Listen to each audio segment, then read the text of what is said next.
Hey you, and welcome to this video where I will help you out how to set iPhone alarm on vibrate only.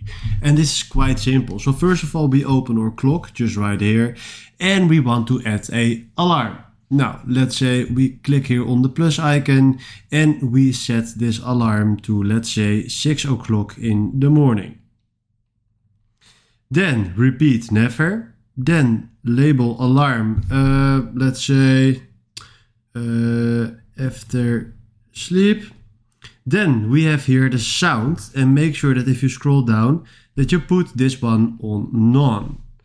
Then right now a snooze is not necessary, but you can decide what you want to do. And right now if you do save and we turn on this alarm, we will have a vibration without a sound.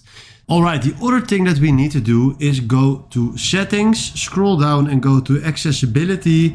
Then from here go to touch and then right here scroll down and make sure that you turn on the vibration so that your iPhone will vibrate when the alarm goes off. So this is exactly what you need to get or set your iPhone alarm on vibrate only. And if you found this video helpful, please consider subscribing and give this video a like. And then for now, thanks for watching.